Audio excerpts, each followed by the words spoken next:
en Panamericana. Una producción del Departamento Periodístico de Panamericana en su mejor estilo.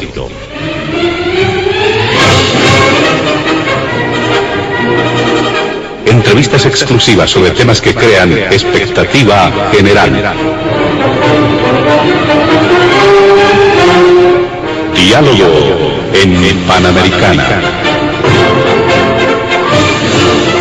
Los sábados al mediodía y cada domingo a las 8 de la mañana. Y en trasnoche a las 24. Quedan ustedes con el staff de periodistas de Radio Panamericana.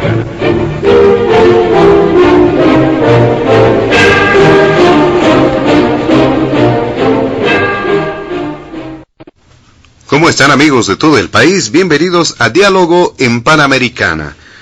En esta ocasión vamos a desarrollar el tratamiento de distintos temas de la agenda informativa nacional.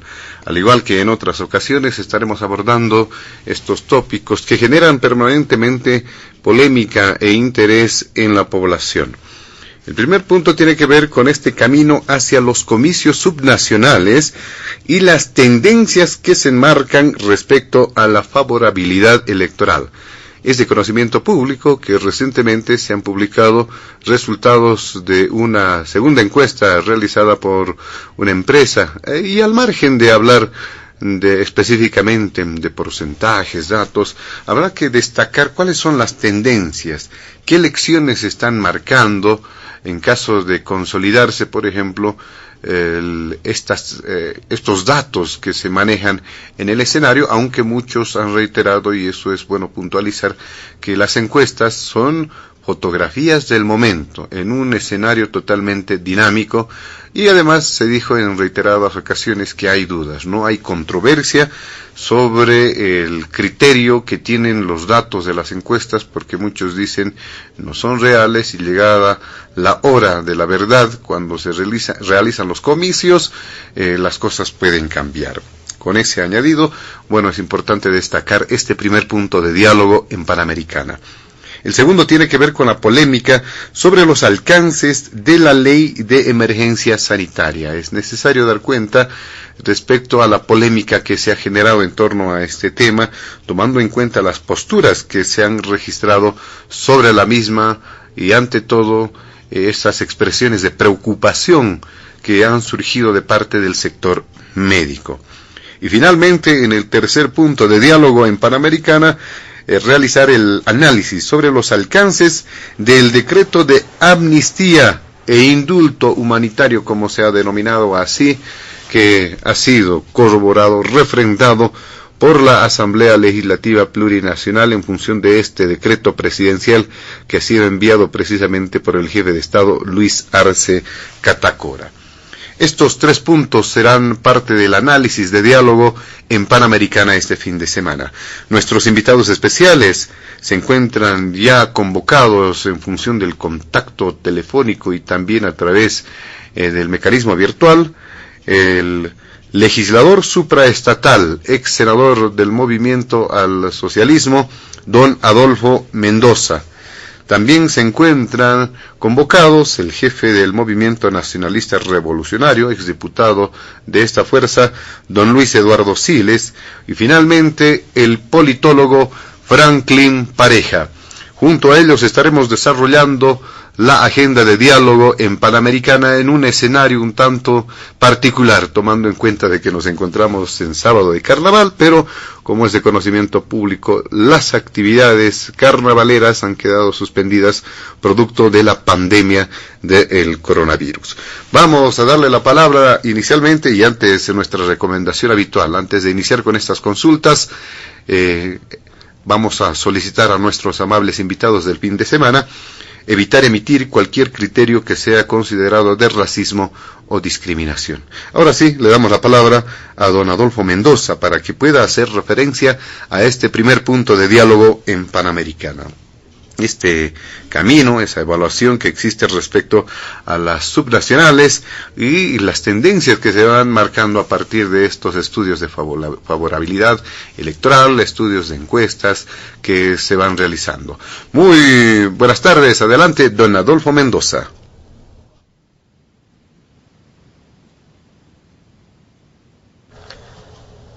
Bueno, tenemos cierta dificultad. Vamos a convocar a don Adolfo Mendoza para que pueda de alguna forma dar cuenta de lo que supone este primer punto en el programa, que es muy importante, tomando en cuenta las visiones que existen en cada sector, tomando en cuenta las particularidades, los criterios que se van dando en cuenta precisamente en un escenario, reiteramos, de bastante complejidad, en un escenario bastante dinámico, sobre todo en el ámbito electoral.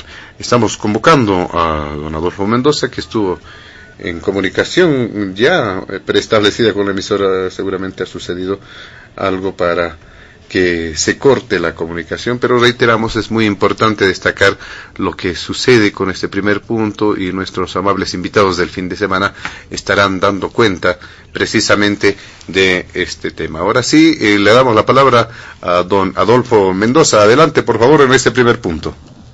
Gracias, José Luis. Un gran saludo a usted, a todos los radioescuchas de Panamericana y a todas las bolivianas y bolivianos que sábado y domingo siguen dialogando en Panamericana. Antes de ingresar en el primer punto, tal vez yo voy a hacer algunas puntualizaciones en la segunda ronda de manera específica, pero antes de ingresar en el primer punto quisiera, se me permita mencionar un hecho que es evidentemente un tanto complejo, y es el panorama electoral en el hermano país del Ecuador. Como muy bien sabe la ciudadanía, y ustedes también, la misión de observación del Parlamento andino estuvo presente en el Ecuador siguiendo las elecciones, y destacamos la gran y elevada participación, el espíritu cívico de la ciudadanía en el Ecuador. A este punto, en este momento, ya prácticamente ha concluido el escrutinio oficial, el cómputo oficial en el Ecuador. Solamente se está dando una revisión a alrededor de 161 actas que en el Ecuador se llaman anotadas, que quiere decir que están observadas, y matemáticamente la tendencia ya es inamovible, es decir, ganó ampliamente el señor Andrés Arauz. El segundo lugar, por una diferencia de 0,4%, se ubica el señor Guillermo Lasso, y este pasaría a segunda vuelta. Lo que llama la atención es que el día de ayer, con el padrinazgo de la Organización de Estados Americanos, hubo un encuentro entre la tercera fuerza más votada, que corresponde al señor Yacu, y el señor Lasso, para establecer un acuerdo de abrir el conteo de los votos en varias provincias, en varios municipios y parroquias del Ecuador, con lo cual se pone en duda quién pasaría a la segunda vuelta para competir electoralmente con Andrés Arauz. Esto preocupa porque la previsión institucional, la normativa, el código de la democracia, se llama en el Ecuador, no prevé una decisión de recuento de votos a partir de un acuerdo de dos fuerzas políticas, aunque esto haya sido sellado también por alguna autoridad electoral. Tendría que haber un acuerdo entre todas las fuerzas políticas, que son 16 las que participaron en las elecciones del Ecuador, y entonces esto preocupa porque en el fondo lo que se estaría haciendo es desconocer primero la voluntad popular, segundo, generar las condiciones tal vez para buscar políticamente la mejor candidatura para enfrentar al señor Andrés Arauz, y en ese camino dar un golpe, un verdadero golpe a la democracia, pero esta vez vía un supuesto recuento consensuado de los votos. Llama la atención que la Organización de Estados Americanos no haya aprendido la lección que recibió en octubre del 2019, cuando era un informe que en Bolivia abrió el camino a la ruptura del orden constitucional en Bolivia, al golpe de Estado. Parece que nuevamente hay una injerencia que es peligrosísima para la salud de la democracia en el Ecuador y también en América Latina. Como miembro de la observación electoral y como parte del Parlamento andino que nos da esa misión, estamos sumamente preocupados por lo que ocurre en el hermano país del Ecuador. Esto es lo que en realidad quería informar a la ciudadanía, aprovechando el diálogo en Panamericana, para que estemos atentas y atentos a lo que ocurre con la democracia en un país hermano, un país andino como es Ecuador. Ya en la segunda ronda, porque me imagino está apretando el tiempo, haré referencia específicamente a las elecciones del 7 de marzo en Bolivia. Nada más lanzo un primer criterio, que las encuestas, más allá de ser una fotografía, son un intento también de formación de opinión pública. Y me preocupa de sobremanera que en todos los departamentos se repite la misma tendencia. No hay propuestas programáticas. Simplemente se trata de tratar de montar una campaña sobre la imagen de candidatas y candidatos, pero sin una perspectiva de qué es lo que se va a hacer en las ciudades, en el campo, en los municipios y a nivel departamental. No hay una visión de ciudad en las ciudades capital, no hay una visión de qué es lo que debería hacer el departamento en todos los departamentos. Y esta es una tónica común. Es algo que se repite en todo el país y además se repite en todas las fuerzas políticas que están siguiendo las subnacionales. Parece que el único criterio que guía es tratar de enfrentar al movimiento, al socialismo, antes que pensar en organizar programáticamente unas candidaturas y responder a los desafíos que ahora, más que nunca, son inmensos y que tiene la ciudad. Bueno, parte de este tema, sin duda que es importante destacarlo, también tiene la posibilidad, todavía un breve en esta primera ronda, don Adolfo Mendoza, poder hacer referencia a ese tema, a este primer punto, ¿no? Exactamente. Entonces, si me permiten, encuentro que esta es una tendencia, les decía, marcada a nivel nacional, independientemente del departamento, independientemente del municipio, sea de ciudades capital, de ciudades intermedias o municipios con mayoría de población rural, pero sobre todo en las capitales departamentales, en las regiones metropolitanas y a nivel de las gobernaciones, hay una ausencia de propuestas programáticas. Hay una debilidad estructural en todas las organizaciones políticas. Decía que aparentemente el único criterio que guía a algunas fuerzas políticas es enfrentar a la mayor fuerza política que tiene el país, el movimiento al socialismo, y las propuestas programáticas han pasado a segundo plano. Y eso verdaderamente nos debe preocupar porque nos cierra el horizonte de ejercicio de la democracia y de trabajar por el bien común, sea a nivel de los municipios, sobre todo en las capitales de departamento, en las regiones metropolitanas y, bueno, por supuesto, desde las gobernaciones. Si bien las encuestas marcan una tendencia, este elemento no es observable en las encuestas y es algo que también preocupa a la ciudadanía.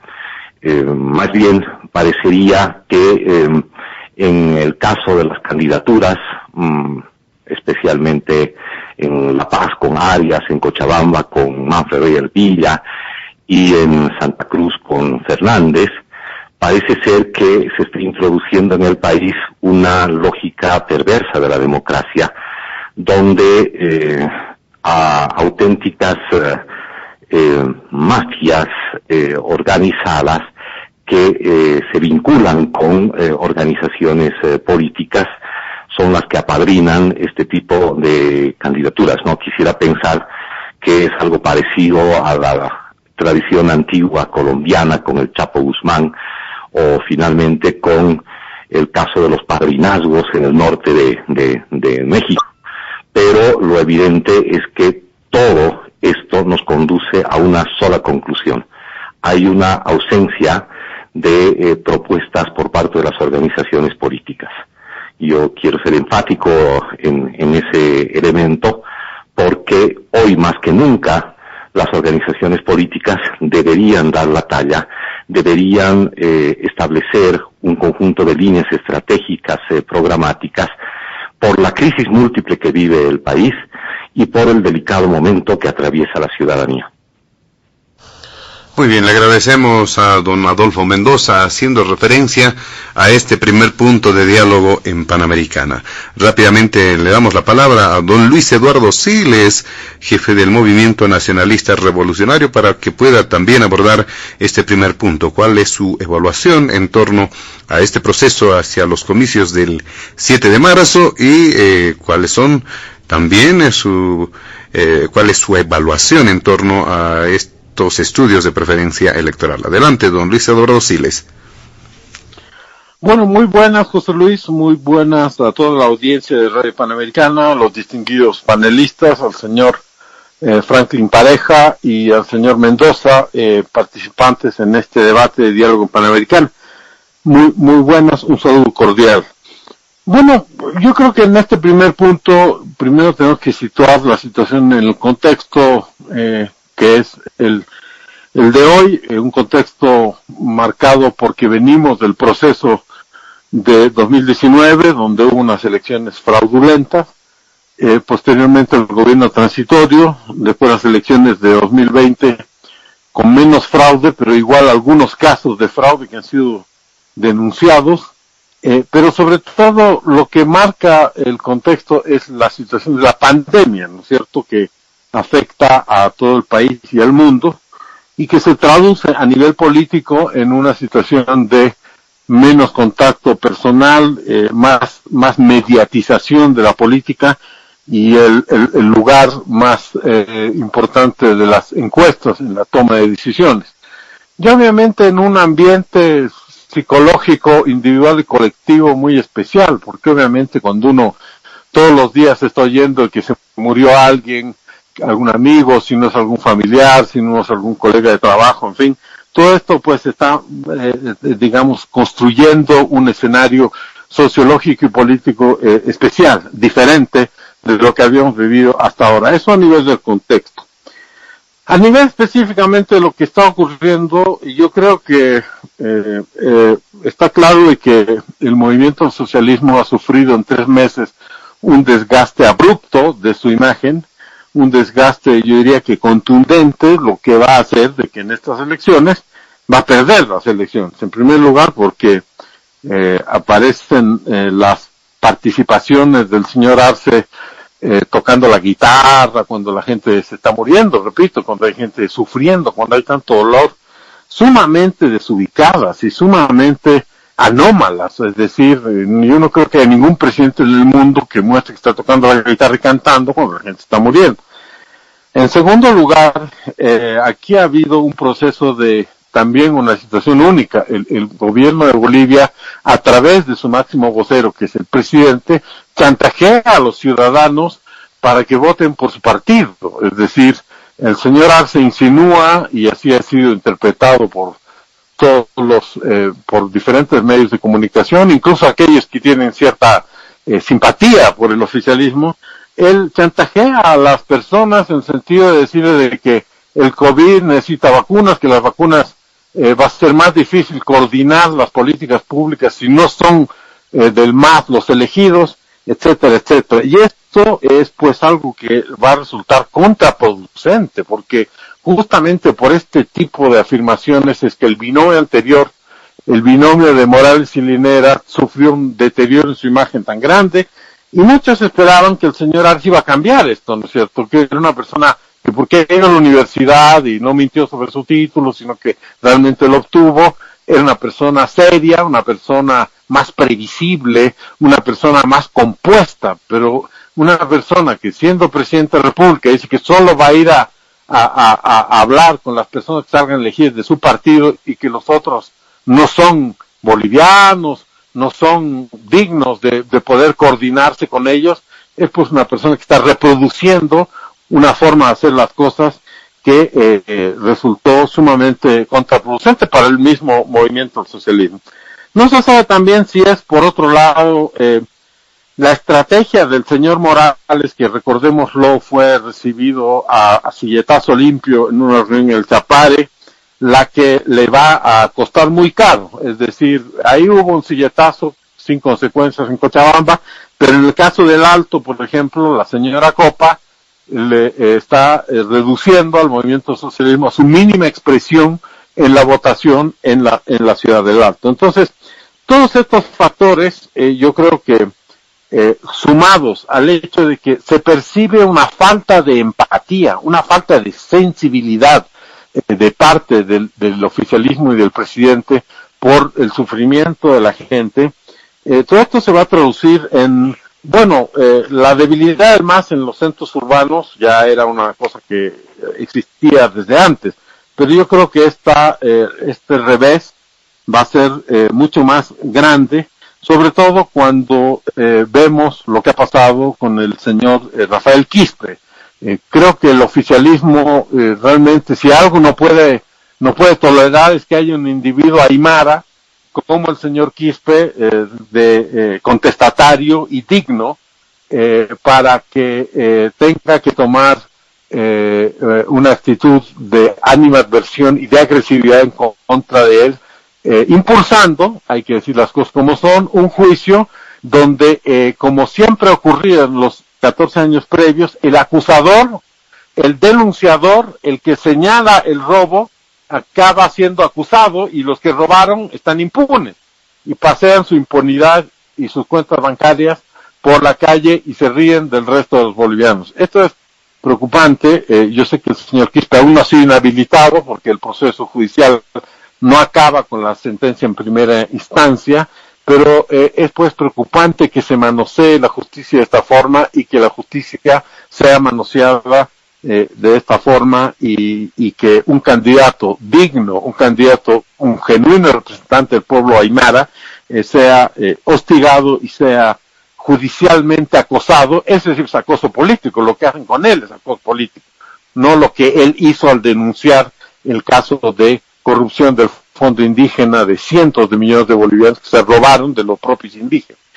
Entonces, todo este contexto yo creo que marca un cuadro para las elecciones en los que va a prevalecer la mejor opción que cada departamento escoja y que tanto a nivel de las gobernaciones como de las alcaldías, cuanto más grandes son las alcaldías, más posibilidades de que ganen las fuerzas de la oposición de toda índole, de todo color y tamaño, y está bien que así sea, porque en una expresión democrática uno no puede andar estableciendo de que alguien tiene que renunciar, que no tiene que participar.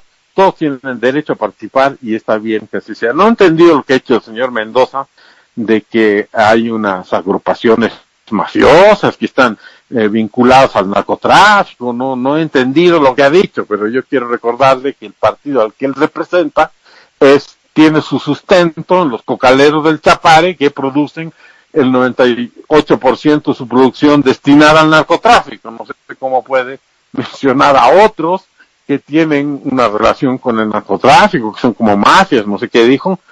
Yo creo que aquí la única mafia es la que hizo un fraude en las elecciones de 2019, que se quiso perpetuar en el poder y que ahora acorrala y acosa a un líder indígena como Rafael Quispe, y la única actitud mafiosa aquí es que el presidente chantajee con las vacunas, que es un tema de vida y muerte, de vida o muerte. Por Dios, chantajea a los ciudadanos. El que no apoya a mi partido va a tener más problemas en obtener las vacunas. Eso sí es una actitud descaradamente mafiosa y además sin vergüenza, y que va a ser censurada por los propios masistas, porque los que se están muriendo de COVID no son solo de un partido, ¿no es cierto? También son de cualquier ciudadano boliviano, ricos o pobres, del oriente o del occidente, están padeciendo esta tragedia. Muy bien, le agradecemos a don Luis Eduardo Siles, dando cuenta también de este primer punto de diálogo en Panamericana. Rápidamente vamos a darle la palabra a nuestro tercer invitado acá en Diálogo en Panamericana, es don Franklin Pareja, que también está formando parte del programa, ha sido convocado precisamente al programa para dar cuenta de lo que ocurre con este primer punto, hacer referencia a lo que está sucediendo con el primer punto de evaluación, la forma en cómo se viene encarando este camino hacia las elecciones. Vamos a darle la palabra a don Franklin Pareja. Adelante en este primer punto. Buenas tardes, estimado José Luis, por tu intermedio a toda la radioaudiencia que escucha Panamericana en el país, muchos compatriotas fuera del mismo. Un saludo, como siempre, muy cordial a los panelistas del día de hoy, a don Adolfo Mendoza, a don Luis Eduardo Siles, y por supuesto a ustedes como anfitriones que siempre tienen la generosidad de permitirnos tener una voz en los micrófonos de Radio Panamericana. Pues bien, efectivamente me voy a centrar en este primer punto relacionado a lo que estamos viendo, que son las tendencias con respecto de las elecciones subnacionales. Siempre escucho mencionar de una manera muy simplona eso de que una encuesta es una fotografía del momento. Si fuera una fotografía, que analicen pues los fotógrafos entonces. ¿Para qué vamos a hacer estudios estadísticos, proyecciones, en fin, si solo es una foto? En realidad, detrás de esto hay muchas cosas. A veces hay manipulación. En ese caso hay una distorsión de la realidad. En otros casos hay una fidelidad del estudio. En ese caso tienes una materia prima de buena calidad. En otros casos hay definitivamente un trabajo metodológico de mala calidad, lo cual distorsiona también la fidelidad del resultado. Entonces hay una variante combinada de situaciones que pueden hacer de un estudio empírico una materia prima de buena calidad o un estudio espurio de mala calidad. Algunos deliberadamente manipulan, otros lamentablemente no tienen calidad en su trabajo y entonces distorsionan, otros procuran hacer un trabajo de buena calidad. ¿Y qué es entonces un trabajo de buena calidad cuando hablamos de estos estudios?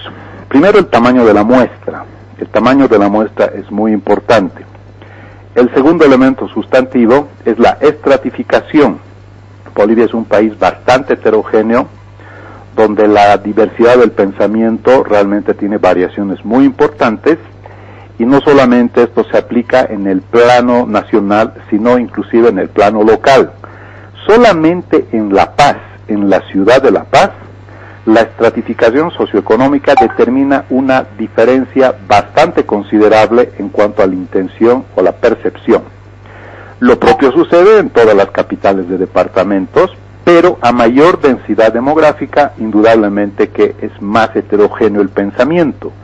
Por eso, los estudios de percepción tienen que tener una estratificación, una buena selección del tamaño de la muestra, una buena profundidad, y sobre todo también tienen que realizar lo que denominamos una buena batería de preguntas que nos permitan que el ciudadano nos dé alguna claridad sobre lo que está pensando en determinado momento. Así que esto no es una foto, es un estudio, y cuando está bien hecho, sirve, y cuando está mal hecho, es un desastre.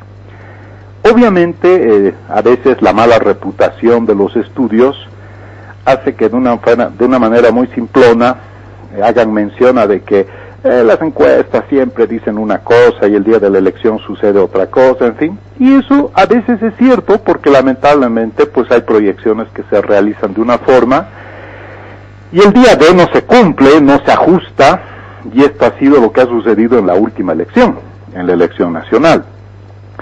Se preveía, los estudios hicieron y previeron que el señor Arce iba a ganar, pero la contundencia de la votación no fue, en honor a la verdad, una aproximación que hubo, y también es cierto que hubo un bolsón bastante grande de lo que se denominaban indecisos en algún momento, que generó una gran distorsión porque había un 20% de indecisos que al final supimos que migraron en mayor cantidad a la fuerza victoriosa. Pero es bueno tener estudios. Hay algunos que son aversos a los estudios. Cuando les conviene obviamente celebran, cuando no les conviene siempre dicen la encuesta va a ser el día de la votación. El día de la votación no hay encuesta, el día de la votación hay votación, no encuesta. Pues bien, estamos viendo obviamente algunas situaciones que nos presentan un panorama aparentemente disociado de lo que ha sucedido en las elecciones nacionales, y me explico. Si hubiera una correlación del resultado de las elecciones nacionales con las elecciones subnacionales, indudablemente deberíamos pensar que el ajuste o más o menos la intención al día de hoy debería estar próxima al resultado de las elecciones nacionales. Por poner un ejemplo para hacerlo más claro, en la última elección, el movimiento al socialismo obtuvo algo así como un poco más del 60% en el gobierno municipal, en el municipio del Alto, en la ciudad del Alto, no en La Paz, en la ciudad del Alto. Y hoy por hoy está con una intención que ni siquiera se acerca al 10%. Entonces uno diría, caramba, ¿cómo es posible? Los masistas han dejado de ser masistas en tan corto tiempo. Lo propio se produce a nivel de otras capitales de departamentos, y no quiero infravalorar a los municipios capitales intermedias, ni municipios pequeños, ni mucho menos, pero también es bueno hacer mención que en el eje troncal vive el 72% de la población boliviana. Entre La Paz, Cochabamba, Santa Cruz, 72% de la población se concentra demográficamente en este eje, y entonces la preponderancia en números cuantitativos es más alta. Pero eso no significa que los 339 municipios son el reflejo de esa densidad demográfica. Al día de hoy, el movimiento al socialismo tiene algo así como 225 gobiernos municipales de los 339, pero no tiene las capitales de departamento donde se concentra el 70% de la población. O sea, tiene más de 200 gobiernos municipales en su poder, lo cual se podría decir que ese es el poder territorial, pero no tiene la densidad demográfica de los municipios grandes. Por eso el Alto, por ejemplo, se le ha diluido de las manos, han perdido una gran oportunidad, tenían una candidata victoriosa que hasta el más ciego podía darse cuenta, pero porfiaron otro tipo de criterios y han perdido una gran oportunidad. Pues bien, veamos qué es lo que podría estar sucediendo en el plano de naturaleza política. ¿Por qué el electorado tiene una preferencia en el nivel nacional y tiene otra preferencia en el nivel subnacional? Miren ustedes, en la elección nacional, probablemente el movimiento al socialismo es una fuerza que ha jugado libre del centro a la izquierda, si lo vamos a manejar en términos ideológicos. Es una fuerza no popular únicamente. Yo he mencionado que es una fuerza policlasista, porque cuando sacas más del 50%, no puedes decir que más del 50% solamente es el bloque popular. Está claro que el movimiento al socialismo ha recibido el apoyo del bloque popular, de clases medias, e inclusive de sectores de las clases altas que han tenido jauja y una extraordinaria bonanza en el gobierno de Evo Morales, al punto que han sido socios estratégicos precisamente de su gobierno. No se puede pensar que Morales prescindió de los sectores acaudalados del país, no, al mismo tiempo que hablaba de que hacía cosas para los pobres, pero en realidad hacía cosas mucho mejores para los ricos. De ahí las grandes fortunas que han surgido en un estado que de socialista no tiene nada. Ojo, en Bolivia no hay socialismo, en Bolivia vivimos un estado de libre mercado puro y duro, donde en los últimos años han surgido las mayores fortunas y donde no ha habido un cambio de élite, no ha habido un simplemente un derrocamiento de élites, sino una sustitución de élites y una amalgama de las élites anteriores con las nuevas élites. Pero élites son élites. ¿Qué es lo que sucede en el ánimo electoral?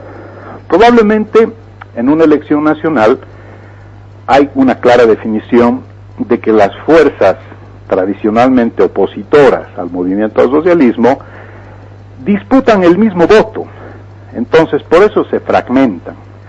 En cambio, el movimiento al socialismo no tiene quien le dispute la esencia y la dureza de su voto, el bloque popular, las clases medias adscritas obviamente a estas corrientes progresistas, en fin. En cambio, en el nivel subnacional, los electores tienen más opciones. En una elección nacional, esas opciones se difuminan y se concentran. El movimiento al socialismo es una fuerza que en una elección nacional concentra el voto, se unen, porque su opción del centro a la izquierda es casi única. No hay partidos populares que le disputen precisamente ese espacio socioeconómico e ideológico. En cambio, en las elecciones subnacionales es diferente. ¿Por qué? Porque los mandos intermedios y los mandos pequeños sí están en fuerte disputa al interior de una fuerza tan grande como es el MAS. No disputan los mandos altos, no disputan las jefaturas. A Evo nunca le han disputado la presidencia, por ejemplo. Es un partido grande, en fin, pero todos coincidían en que Evo era el jefe, el insustituible, el alfa, el omega, un teócrata. Él no estaba en discusión, por lo tanto nadie se animaba a pelear el liderazgo del partido. Pero de ahí abajo, todo está en disputa. En una elección presidencial, obviamente va el concentrador, el poder, el jefe, pero en una elección subnacional hay disputas internas. Y entonces ahí empieza a surgir la fragmentación. Primera cosa. Segundo punto, en una elección subnacional hay diversas opciones que pelean del centro a la izquierda, como podría ser en este caso el movimiento al socialismo. Ya no tiene soledad. Fíjate en el caso de La Paz. Por ejemplo, el señor Santos Quispe, hijo del finado Malcún, le está peleando el mismo electorado al movimiento al socialismo. Y el señor Tata Quispe, que es de extracción aymara, también le está peleando en alguna medida el mismo electorado. Y el señor Félix Pazzi también le está peleando el mismo electorado. Entonces no hay una soledad del candidato del MAS a nivel departamental que pueda ser el concentrador de la preferencia del votante, porque no está precisamente él monopolizando de forma casi hegemónica esa votación que puede venir por razones socioeconómicas o por razones identitarias. Porque si fuera así, obviamente en este momento, después de haber ganado el MAS en las elecciones nacionales, contundentemente en el departamento de La Paz, su candidato a gobernador debería tener mínimamente más del 50% de intención de voto, y no tiene. Hay una dispersión, y esta dispersión no va por cuestiones ideológicas, esta dispersión va porque hay más opciones de las mismas características y perfil. Entonces el electorado departamental no necesariamente se tiene que circunscribir a un candidato único que representa a una fuerza popular, sino que tiene varios candidatos populares y varios candidatos inclusive de extracción aymara, con lo cual el factor identitario pues hace que se rompa ese monopolio que tenían o que tienen en las elecciones nacionales. Por otra parte, yo creo que el señor Arce Catacora está jugando un papel importante en este momento, pero no importante en el buen plano, ¿no? Sino más bien todo lo contrario. Yo creo que está perdiendo una gran oportunidad. Se pensaba que su condición, su perfil de hombre tecnócrata, de hombre que deviene de la academia, su mesura, porque no es un hombre que está expuesto 24 horas al estilo Morales, en fin, iban a darle una nueva forma y un nuevo estilo a la era Arce Catacora. Terminada la era Morales, se inicia la era Arce Catacora, porque el proceso de cambio continúa. Estamos viviendo con la misma fuerza política, y las prácticas, otrora de fuste totalitario, poco dialogante, que tenía Morales, las está empezando a repetir el actual gobierno. Y eso está empezando a calar en el sentimiento ciudadano, que está viendo, por supuesto, que al margen de tener más opciones en el nivel subnacional, se están replicando las prácticas de siempre. También es bueno hacer mención, José Luis, que si lo vemos en retrospectiva, se le ha resistido a la fuerza oficialista, al movimiento socialismo, las capitales de departamento y particularmente el eje en los últimos años. Ahora uno piensa que a veces esto se debe a que el electorado tiene una forma de reaccionar para redistribuir el poder. No es tan así. Tampoco es tan cierto de que el pueblo es sabio. Siempre se dice, ¿no? La sabiduría popular. En realidad no hay que asignarle características ni hay que fetichizar la sabiduría de la población. La población vota por quien quiere, no siempre vota por lo que necesita. Los que tienen que ser sabios son los gobernantes, porque finalmente para eso se los elige, pues para que hagan bien las cosas. Pero como no hacen bien las cosas, lamentablemente, entonces la ciudadanía al final termina siempre pagando precisamente las consecuencias de sus propias elecciones. ¿Qué estamos viendo en términos de lo que podría suceder en el corto plazo? Primero, que se han tomado decisiones que yo creo que han sido malas. Ha habido, después de muchos años en el país, esta diferenciación entre jefe de partido y presidente, generalmente en el país desde hace décadas, quizás más acentuado desde la revolución del 52, el jefe del partido al mismo tiempo era el presidente, y en este caso el jefe del partido es el jefe del partido y el presidente es el presidente. El presidente, primero que no tiene el liderazgo de Evo, no es Evo.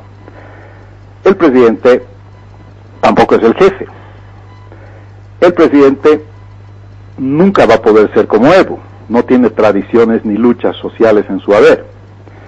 Por lo tanto, el presidente es como una sombra de Evo y pierde su gran oportunidad de construir un liderazgo si le da continuidad a las prácticas del evismo, que creo que han sido una de las cosas que no sé si eran autocrítica dentro del MAS, pero que más ha enervado a la población. El segundo tema es que el presidente no tiene los astros alineados en su favor como tuvo Evo. Cuando subió el señor Evo Morales, los astros se le alinearon, los precios de las materias primas para un país extractivista pues fueron un maná que cayó del cielo, y que ciertamente gran parte de la gestión cuestionable en términos de calidad era simplemente solapada porque había mucha plata, había obras, había caminos, había escuelas, y daba la sensación de que la cosa estaba marchando muy bien. Pero no siempre el obrismo es de calidad, porque uno de los temas más importantes en cualquier sociedad es, por ejemplo, la calidad de la educación. Y recientemente ha salido un informe del UNESCO donde nos coloca a los bolivianos como uno de los países con los peores, o lamentablemente el peor sistema de educación. Y ese es el problema de nuestro subdesarrollo. Y a partir de ese problema estructural, todo deriva precisamente de nuestro déficit de ser una sociedad con bajos niveles de instrucción. Y la verdadera revolución en Bolivia o en cualquier país del mundo nace primero de tener una educación de base estructural, buena, de calidad y no adoctrinante. Así que si queremos hacer y empezar a encontrar explicaciones de por qué siempre estamos mal rankeados en el mundo, de por qué siempre salimos como los primeros en corrupción, los más aventajados en malas prácticas y los últimos en calidad de gestión, pues mucho tiene que ver precisamente con esto. Y cuando llegamos a momentos electorales, hacemos que las elecciones entren en un proceso de banalización, lamentablemente. Y entonces la oferta electoral viene también de la mano de la banalización, porque claro, como tenemos aparentemente una sociedad que no es muy exigente, entonces algunos candidatos o candidatas intuyen que a una sociedad hay que darle pan y circo. Entonces empiezan a bailar, empiezan a chacotear, empiezan a hacer cosas ridículas para un electorado que lamentablemente tiene que aceptar que tiene una pésima oferta electoral en general y que tiene que escoger lo que hay, no lo que quiere. Y la banalización a veces llega de una forma estratificada y segmentada, pensando, por ejemplo, que adoptar prácticas para el segmento de los jóvenes es la chacota, intuyendo de que los jóvenes son algo así como idiotas, que no tienen criterio, exigencia y que les gusta el baile. No, señores, a los jóvenes les gusta también escuchar buenas propuestas, porque el hecho que sean jóvenes no significa que son tontos o que no se dan cuenta de la realidad. El que no se da cuenta es el candidato que actúa como un tonto, pensando que su electorado también es tonto. Es una pena. Y coincido con el señor Adolfo Mendoza cuando hace una observación.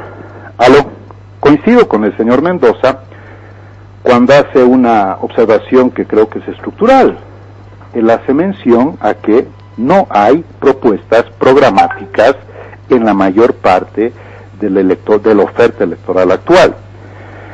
Pero esto también tiene que ver con un aspecto sustantivo, porque estamos en una elección donde supuestamente desde el año 2009 somos un Estado unitario compuesto pero con autonomías. Y como no se ha dejado que las autonomías despeguen en el país, seguimos teniendo gobiernos subnacionales con experiencia pero sin expertise, porque experiencia tenemos todos en la vida, pero expertise es el saber hacer bien las cosas. Y como todos los gobiernos subnacionales, o la mayor parte de los mismos, durante todo este tiempo, básicamente han sido tutelados, controlados, algunos sofocados y otros obstruidos, no han desarrollado vocación autonómica, no han aprendido a tener prácticas eficientes de gestión pública, han venido básicamente tuteladas y lógicamente en un momento como este, no solamente de elección, sino de pandemia, estamos viendo que los gobiernos subnacionales están realmente muy mal equipados, con personal que no tiene conocimiento de lo que se tiene que hacer, y estos son grandes déficits que lo estamos viendo en esta elección. Entiendo que mi tiempo se está agotando, entonces me voy a quedar aquí, José Luis, para hacer una segunda puntualización. Gracias. Muy bien, le agradecemos al politólogo Franklin Pareja, dando cuenta también de este primer punto.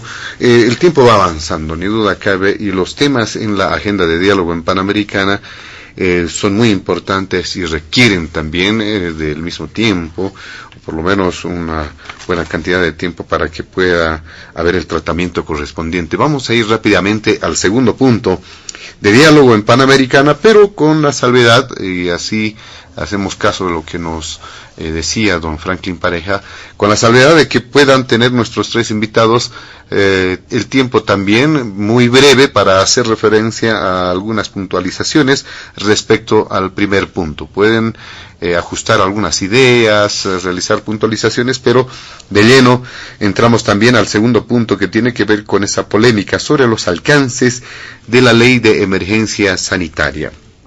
Es de conocimiento público que se ha generado precisamente un intenso intercambio de criterios sobre los alcances de esta norma, que ha puesto en alarma precisamente la decisión es conocida ya del sector médico.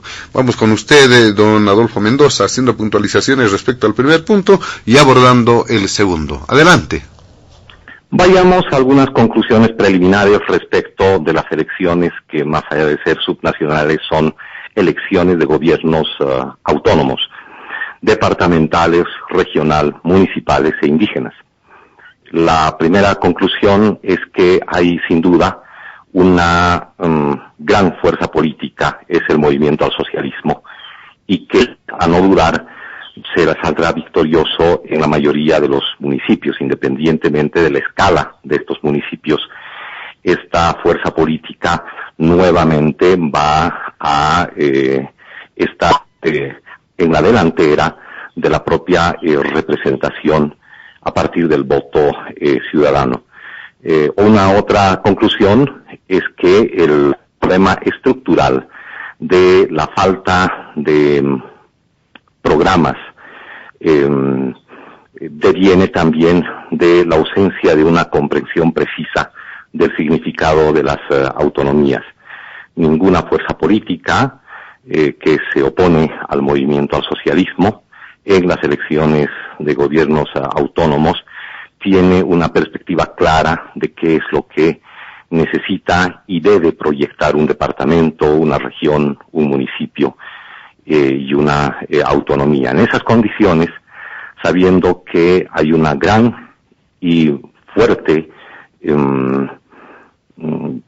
fuerza política, el movimiento al socialismo, la oposición, más allá de la fragmentación, solo busca articular un discurso que se oponga a lo que hace el presidente Luis Arce Catacora, a lo que hace el movimiento al socialismo, y deja de lado la visión programática y por tanto la reflexión sobre el significado de las autonomías para nuestro país.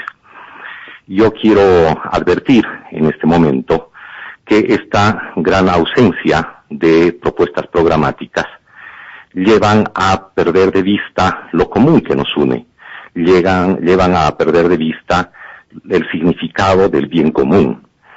Pongo el ejemplo de las 3 regiones metropolitanas del país que están en el eje troncal.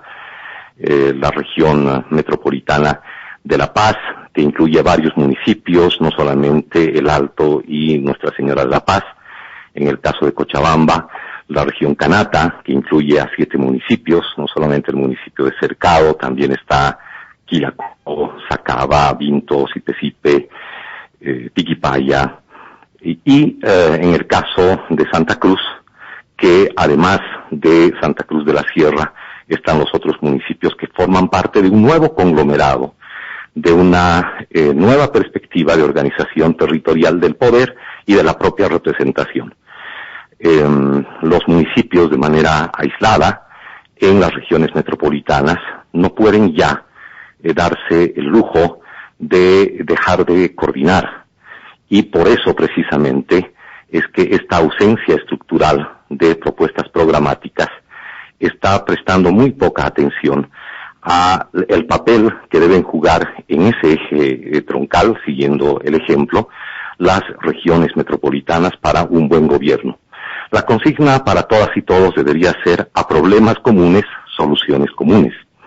Y la fragmentación de las fuerzas políticas también se une con otro elemento estructural, que es pensar solamente en la escala municipal y no en estos conglomerados subregionales al interior de cada uno de los departamentos.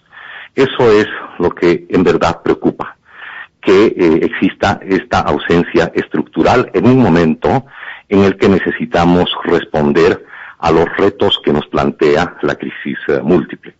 Pero bueno, más allá de estas conclusiones preliminares, lo cierto es que el movimiento al socialismo sin duda va a ser la fuerza política victoriosa en la mayoría de los municipios, pero es necesario advertir esta ausencia estructural.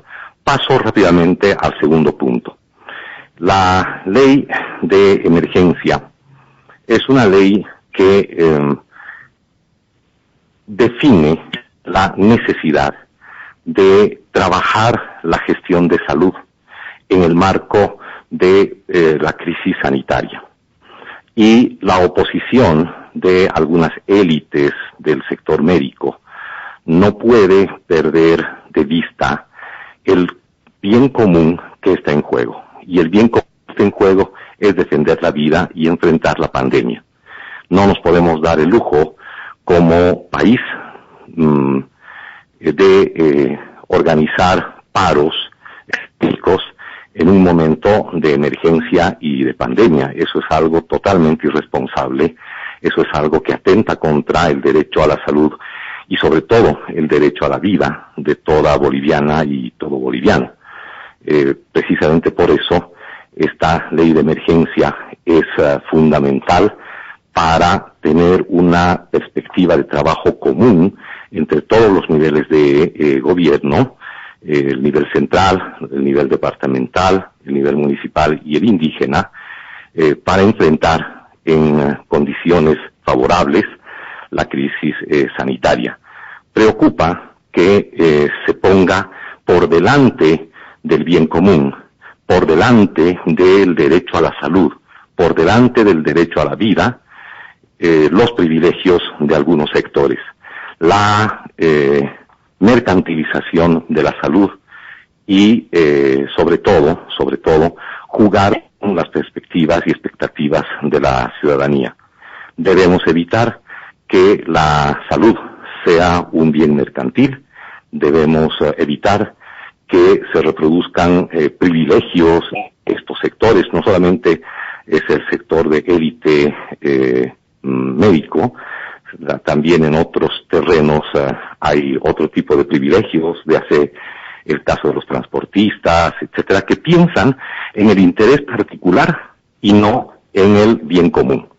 La ley de emergencia está privilegiando el bien común a los privilegios sectoriales, y esto es algo que queda claro para la ciudadanía, e indudablemente la ciudadanía, por supuesto, que no ve con buenos ojos el paro médico en contra de una ley que es de vital importancia en su aplicación para enfrentar la crisis sanitaria que vive nuestro país.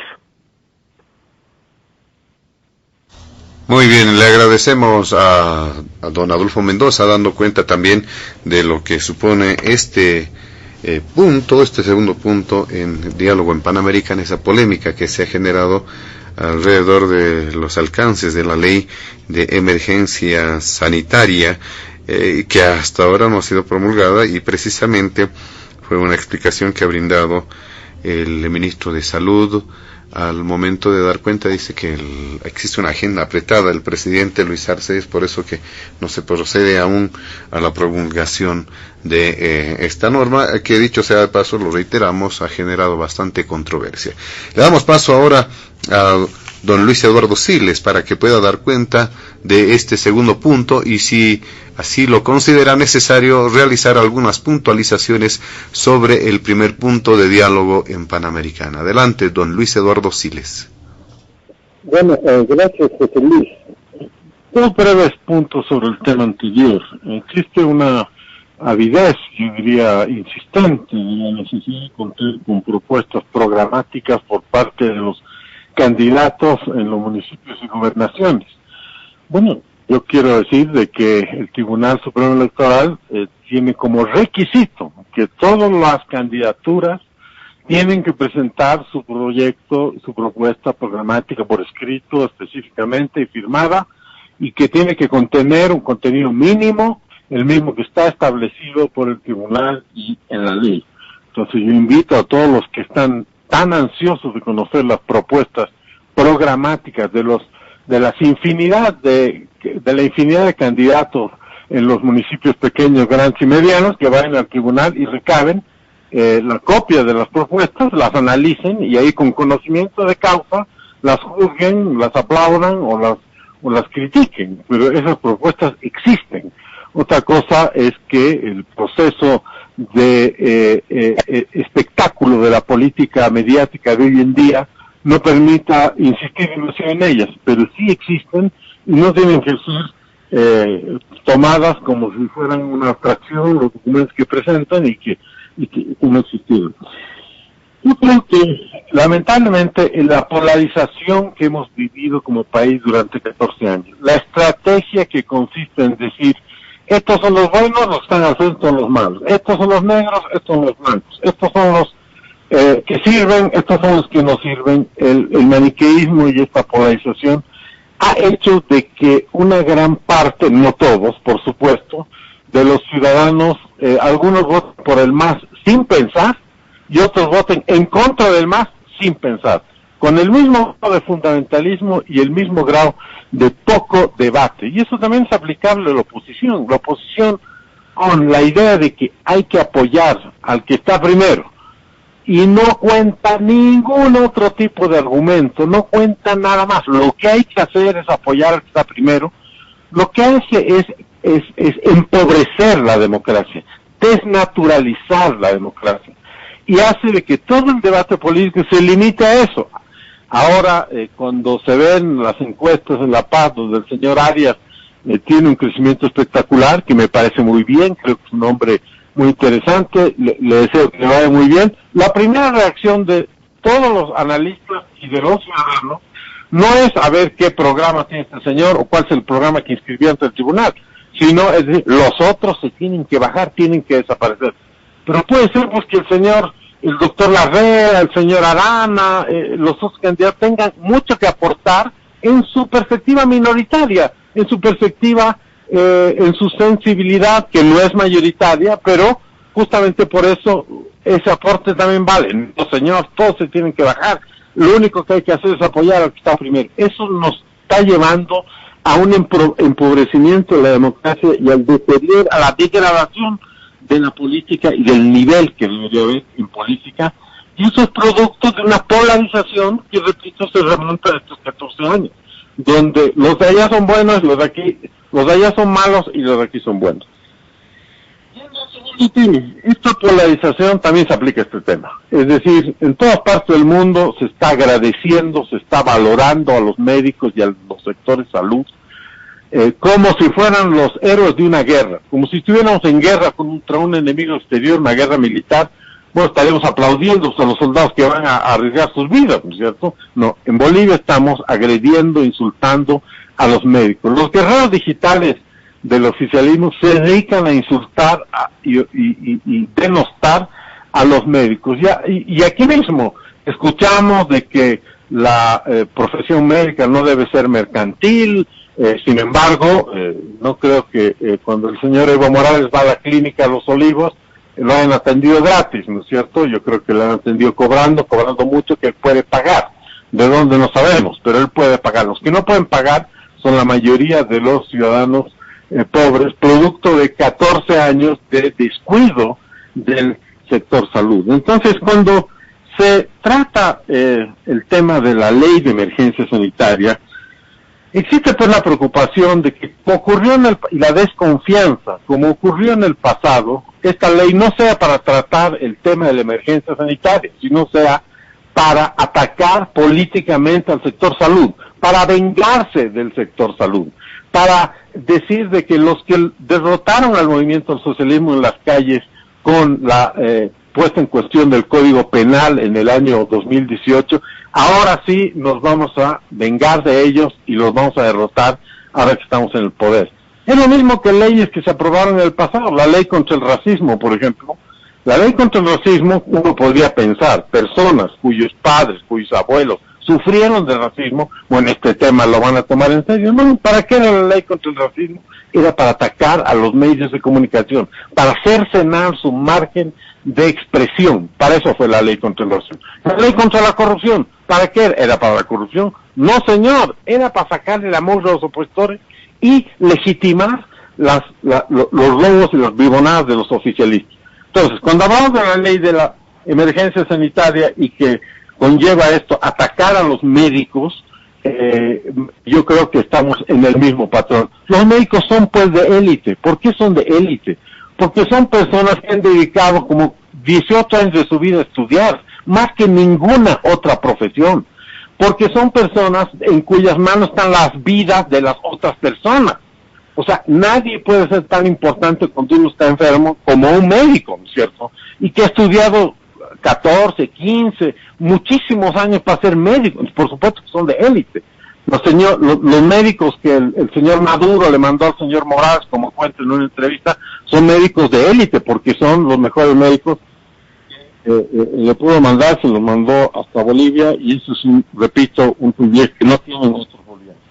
No, eso ¿qué pasó en 14 años? Una vez el señor Linero decía que vamos a hacer como Chile, que le vamos a ganar a Chile, que ya le hemos ganado a Chile, ¿no es cierto? En este tema de Morales decía que vamos a hacer Suiza, en fin, en este tema del gasto per cápita del sector salud, Chile gasta $2,700 al año por persona, Ecuador 1,000, Paraguay 700, Venezuela 500, Venezuela, que no tiene ni para comer, y Bolivia 400 45. Según un estudio de la Universidad Johns Hopkins, en la proporción de camas por 10.000 habitantes, Bolivia ocupa, de los 10 países estudiados en Sudamérica, el 8º lugar, el 9º en número de médicos, el 10º puesto en el número de disponibilidad de enfermeras. Somos el 9º lugar en la cantidad de intensivistas, el último en camas de unidad de cuidados intensivos, y el 9º en número de respiradores mecánicos por 100.000 habitantes. De 98 países estudiados en el mundo, Bolivia está en el peldaño 93. ¿A quién le debemos todo esto? ¿Quién nos dijo que mejor eran las canchitas? En eso no nos gana nadie. ¿Quién nos dijo que el padre Mateo, que reivindicaba un 10% para salud, estaba hablando sonceras y que se tenía que ir del país?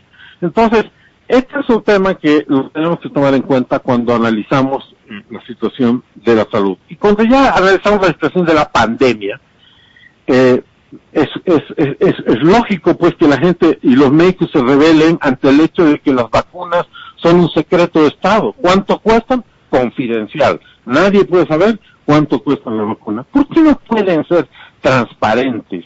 ¿Cuál es lo tan difícil de ser transparentes, abiertos y de cambiar una lógica que probablemente prevaleció en nuestro país durante mucho tiempo, la de manejar las cosas a escondidas, las cosas en la oscuridad? ¿Por qué no pueden mostrar con toda claridad cuánto cuestan las vacunas, cuándo van a llegar y en vez de estar politizándolo todo, echándole la culpa al gobierno anterior que duró 10 meses y que hizo y que pudo en relación a las vacunas?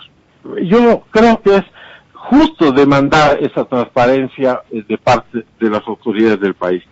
Y por último, se dice que los médicos no tienen derecho a hacer paros, a hacer manifestaciones de disconformidad, que tienen que trabajar nomás, que aquí lo que cuenta es el derecho a la vida. No, por amor de Dios, o sea, por favor, no nos hagamos la burla y no seamos tan sinvergüenzas, porque eso es realmente ya el colmo. O sea, estamos hablando aquí de gente que bloqueó en plena pandemia el traslado de tubos de oxígeno para que los ciudadanos que estaban con COVID y no había oxígeno en La Paz pudieran sobrevivir. Y bloqueó sin misericordia, y murieron 50 personas sin oxígeno, y algunos están en videos en todas las redes. Estamos hablando de personas que vienen bloqueando el país desde el año 2003 o antes, cuyo único recurso político es el bloqueo, la exigencia fundamentalista de que o me dan todo lo que yo pido o no se levanta el bloqueo, o la única forma de lograr las cosas es mediante la acción de presión, etc. Esas personas están diciendo que no tienen derecho los médicos a estar en desacuerdo y a hacer un paro. ¿Con qué autoridad moral, por Dios? O sea, recuperemos pues el lugar de la autoridad moral en este país. Gente que bloquea en pandemia no tiene la autoridad moral para decir que los otros no tienen derecho a expresar su punto de vista. Y esto todo empezó porque, insisto, en vez de acercarse a los sectores de salud en un diálogo franco, abierto y transparente, siempre el lado truculento, ¿no es cierto? Siempre el lado escondido, siempre lo que no queremos mostrar. Como lo veremos en el tercer punto, a los que bloquearon en pandemia y causaron esas muertes, los van a amnistiar, los van a perdonar. O sea, no cometieron ningún delito, porque así lo decidió, sin investigación ni derecho al debate, la Asamblea Nacional. Entonces, bueno, yo espero que no soy un técnico en estos temas, aunque todos hemos empezado a volvernos más conocedores de todos estos temas de la pandemia, del virus, en fin. Por supuesto, la ley que no se ha aprobado aún, no se ha promulgado, incluye aspectos que son necesarios, por ejemplo, la creación de un Consejo Nacional Estratégico para las Emergencias, es decir, una instancia que coordine pues todo este tema, ¿no es cierto?, que es muy complejo, y que se va a desaduanizar con arancel cero, que se va a desaduanizar en 24 horas, etc. Pero no se puede, y eso yo lo saludo, pero no se puede enfrentar el tema de la pandemia sin los actores principales, que son los médicos, que son los del sector salud, que son los soldados de esta guerra que se está librando, que van ahí, se mueren, por favor, pero es que no puede haber el nivel de insensibilidad que se escucha a ratos, o sea, no tienen familia, no tienen padres, no tienen hermanos, ¿qué pues? No saben de gente que se ha muerto, de los médicos, la proporción de médicos, enfermeras, hasta personal de salud, camilleros, enfermeros, entonces que se mueren. Entonces es lógico que estas personas tengan que estar de acuerdo con la ley de emergencia sanitaria, porque si no están de acuerdo, entonces esto no va a resultar. Muy bien, le agradecemos a don Luis Eduardo Siles, dando cuenta también de este segundo punto que tiene que ver con el tema de la ley de emergencia sanitaria.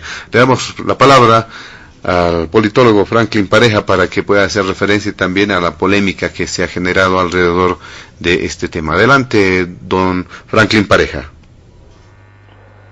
Gracias, José Luis. Previamente me gustaría hacer algunas puntualizaciones sobre el primer punto antes de abordar el segundo.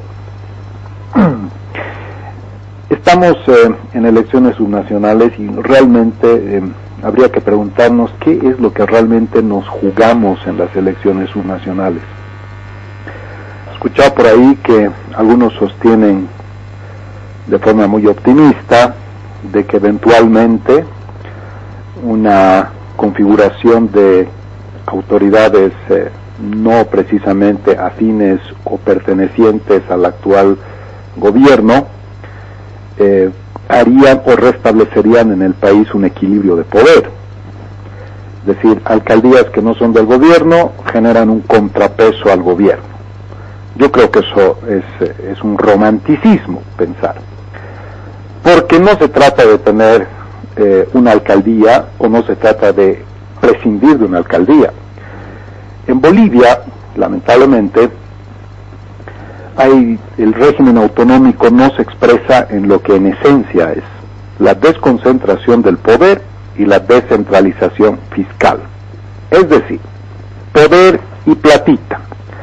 Si los gobiernos municipales, los gobiernos departamentales, no pueden disponer de sus recursos o tienen escasos recursos, primero tienen que recibir transferencias acorde a su volumen, a su tamaño, y segundo, tienen que tener la capacidad de poder generar sus propios recursos.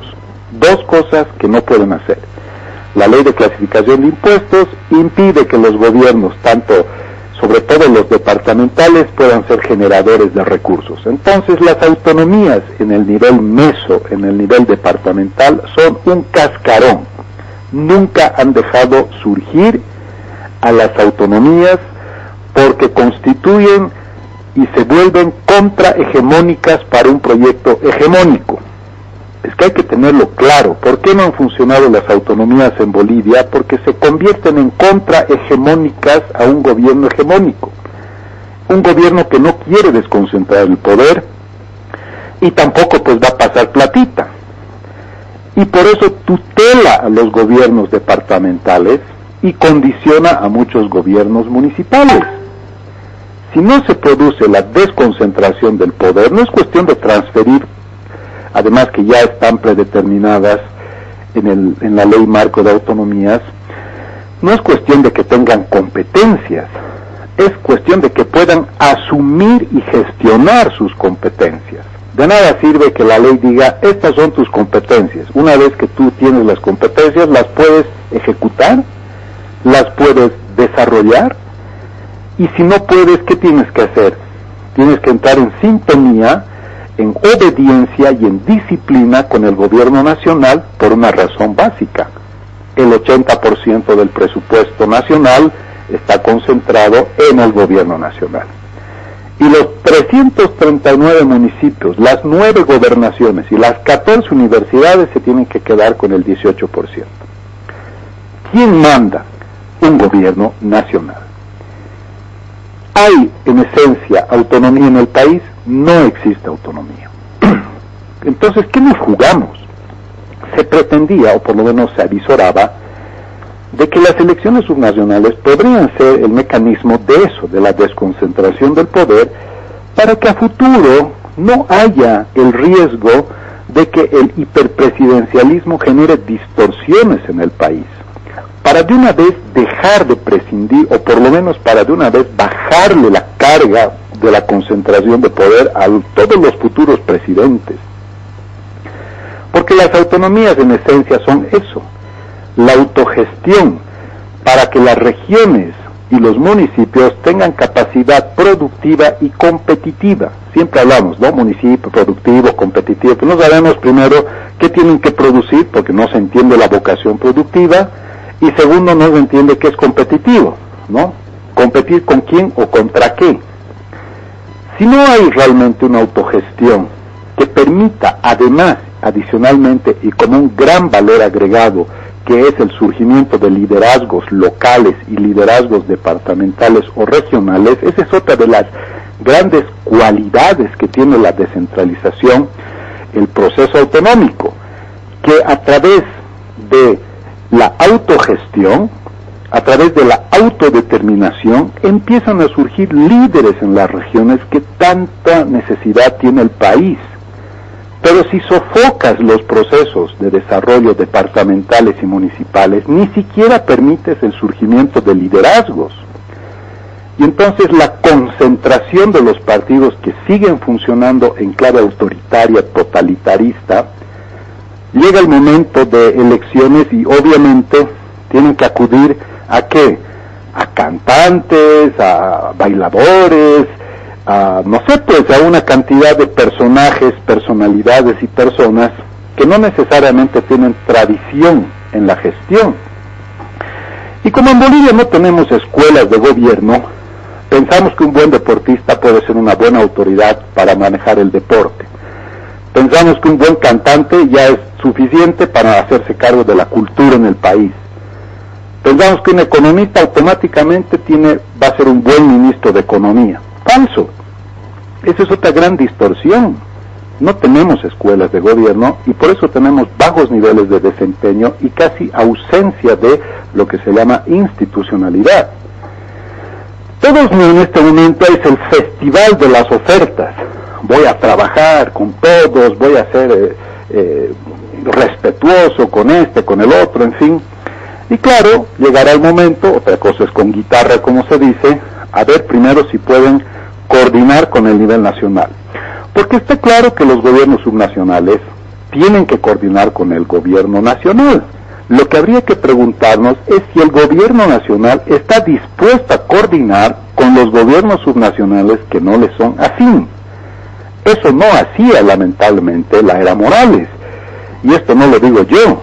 Era tan explícito el discurso de que aquel que no vote por nosotros no tendrá esto, no tendrá el otro, y más o menos estamos viendo el mismo discurso que se está replicando cuando pensábamos pues que desde ese pensamiento más integrador que tiene particularmente el vicepresidente íbamos a vivir un tiempo de apertura, cosa que al final parece que no, parece que están nomás volviendo las prácticas duras.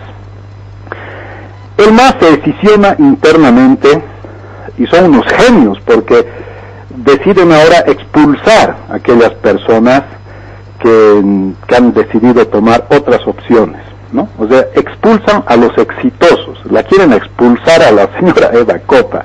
Imagínense ustedes, la señora Eva Copa no es una sorpresa, es un récord, porque entiendo, he estado buscando, que no ha habido una victoria tan contundente en las capitales de departamento, ojo, porque hay municipios de 5,000 habitantes, en fin, donde hay alcaldes que eran candidatos únicos y han sacado 90%, en fin, pero estamos hablando de una ciudad de 1 millón de habitantes como es el Alto, y en una ciudad o municipio de una concentración tan pesada, tan densa, nunca ha habido alguien que tenga ese desempeño, excepto el señor Joaquino, que también ha tenido un desempeño extraordinario en su momento, pero la señora Eva Copa está por encima y quizás todavía sube un poco más. Obviamente hay que tener mucho cuidado y hay que manejar con pinzas los datos de estas encuestas que van saliendo, porque como dije al principio, en algunos casos hay que ver también la metodología. Y lo que hemos sabido de las últimas encuestas es que la metodología ha sido encuestas por teléfono. Y las encuestas por teléfono suelen tener márgenes de error mayores a las convencionales. Pero bueno, Obviamente también hay que ver quién está tomando las decisiones en las designaciones o en las elecciones, porque pasada la elección, pues habrá que tener responsables. En algún momento al señor David Choquehuanca lo fustigaron duramente porque él era aparentemente el responsable de la designación y de la campaña en La Paz, y le fue pésimamente a la señora Felipa Huanca y le fue mal al señor Patana, y también en La Paz no tuvieron éxito, es decir, en las tres autoridades más importantes, gobernación, alcalde del Alto y alcalde de La Paz, no les fue bien, y esto le costó algo al señor David Choquehuanca. Pero ahora hay un jefe, pues hay un jefe que ha viajado y ha hecho tour por todo el país, tratando de practicar democracia interna, y se ve nomás que no hay tanta democracia porque ha habido rebeldía, y en algunos casos la señora Eva Copa ha tomado una decisión, yo diría con personalidad, porque definitivamente pues le estaban coartando, y el sentido común te decía que ella tenía un potencial tan grande que si el MAS no quiso aprovecharlo, pues ahí vinieron otras fuerzas, y hoy por hoy está en la delantera y a punto de obtener casi la totalidad del Consejo Municipal. Está más peleado en el nivel, obviamente, en el nivel departamental. En Cochabamba, el señor Manfred Reyes Villa está llevando una ventaja muy contundente, pero ya hay señales de que podrían introducir elementos que instrumentalicen las instituciones, particularmente la justicia, para sacarlo de la competencia. Yo me pregunto, ¿ustedes creen que el electorado va a decir, caramba, lo han sacado a Manfred, ahora votaremos por el candidato del MAS? O sea, ¿ustedes creen que ese electorado es electorado rebaño, que porque lo sacan al señor Manfred Reyes Villa se van a hacer de una alcaldía en esas condiciones? Eso podría generar más bien unas sorpresas, porque ese voto podría migrar por quien en este momento no tiene ninguna probabilidad, pero ciertamente no creo que eliminando al adversario se vayan a beneficiar de esos votos. Esto no es, ya lo dije hace un tiempo, no es como las elecciones nacionales. Y tratar de utilizar o instrumentalizar o entrar en una guerra donde ya no se quiere ganar en elecciones, se quiere ganar en mesa o se quiere ganar utilizando las instituciones, obviamente pues es una precariedad total de la democracia. O sea, los bolivianos definitivamente cada vez tenemos menos márgenes de poder escoger lo que queremos, tiene que ser lo que nos permiten escoger, al margen de que ya tenemos candidatos a veces de una calidad cuestionable, pero bueno, es legítimo. Indudablemente que si interviene el establishment para poner cortapisos, eso precariza mucho más. Asimismo coincido en que esta historia de únanse contra el MAS, yo creo que eso ya es un reduccionismo que se tienen que ir quitando de la cabeza quienes hacen política. O sea, si le quieren ganar al MAS, tienen que trabajar, pues tienen que hacer los deberes de base, tienen que construir una fuerza política, tienen que irradiar no solamente en el mundo urbano o en su zona de confort, tienen que tener la capacidad de organizarse y tener una estructura nacional, tienen que presentar candidatos por lo menos en 100 municipios si se quieren considerar una fuerza nacional. Lo que vemos en Bolivia es que hay partidos que tienen una gobernación, tienen una alcaldía, entonces no tienen la talla o la escala nacional. El único partido, les guste o no les guste, porque esta no es una cuestión de gustos o no gustos, es la realidad. El único partido que tiene estructura nacional es el Movimiento al Socialismo. Pero ojo, que el Movimiento al Socialismo, que tanto habla de los movimientos sociales son un fenómeno que se ha gestado durante más de 30 años. Y cuando llegan al poder, siguen diciendo que son el gobierno de los movimientos sociales, y ahí existe una gran distorsión, porque los movimientos sociales suelen ser precisamente una acción colectiva potente, intersectorial y de muchos actores, pero cuando llegan al poder dejan de ser movimientos sociales porque se convierten en el poder. Y ahí tienes una central obrera boliviana, por ejemplo, que hoy por hoy no tiene nada de combativa ni de luchadora porque está cooptada y quiere ser parte del establishment, y lejos de ser esa instancia que ha luchado particularmente contra las dictaduras con una impronta valerosa, Pero en momentos de democracia la cosa ha sido muy cuestionable, porque en muchos casos ha desestabilizado gobiernos, pero en dictaduras ha sido una gran luchadora. Y ahora otra vez quiere estar en el gobierno, quiere ser parte del gobierno, apoya todo lo que dice el gobierno, y su carácter de lucha ha desaparecido, se ha difuminado. Entonces, no es un gobierno de movimientos sociales, es un gobierno corporativo de organizaciones sociales. La democracia pactada se cuoteaba el poder, la burocracia estatal, a través de los partidos políticos. El movimiento socialismo ha prescindido del cuoteo porque desde un principio ha tenido una abrumadora consistencia con respecto a otras fuerzas, ha jugado con las reglas del pasado en la elección de 2005 y sacó más de 50%, jubilando a la democracia pactada, que el pacto en sí mismo no es malo, y posteriormente pues ha tenido lo que todos conocen, una fuerza por encima del 50 y 60%. Pero ¿eso ha hecho desaparecer el cuoteo? No. Se ha introducido una variante diferente, el cuoteo de las organizaciones sociales. Entonces antes eran partidos políticos, ahora son organizaciones, un ministerio para tal organización, otro ministerio para tal organización. Decisiones, las decisiones son, candidato tiene que ir tal organización. Puede ser una forma que no es ni buena ni mala en sí misma, pero obviamente los resultados no demuestran calidad de gestión y lamentablemente a veces practicar esta apertura aparente de organizaciones sociales hace que los dirigentes terminen siendo los que realmente se benefician y las bases sociales que han estado en el proceso de la lucha quedan distantes y quedan relegadas para momentos de lucha. Entonces el movimiento socialismo tiene también en algún momento, si bien es cierto que no pacta con otras fuerzas, pero al interior tiene grandes dificultades para poder satisfacer precisamente eso, las pretensiones y ambiciones de dirigencias que no están precisamente por la labor de luchar por sus bases, sino por ser parte del establishment, por tener una cuota importante de poder. Vayamos al tema de la ley que estamos hablando. Miren, la Constitución en su artículo 40 dice: el Estado garantizará la participación de la población organizada en la toma de decisiones y en la gestión de todo el sistema de salud. Algo que tiene la Constitución boliviana, y revísenla, invito al amable oyente a que lo haga, es que 55 veces hace mención a la palabra de manera participativa o con participación. Entre participación o participativa utiliza 55 veces ese término, de manera participativa o con participación. Eso hace que nuestra Constitución, en términos aparentemente fácticos o reales, sea hiperparticipativa. Todo es con participación. Nuestra Constitución es hiperparticipativa. Ustedes mismos, sin ningún prejuicio, hagan esa búsqueda. Al mismo tiempo hace una cantidad importante, hace mención a igualdad, y otra cosa importante, hace mención a control social.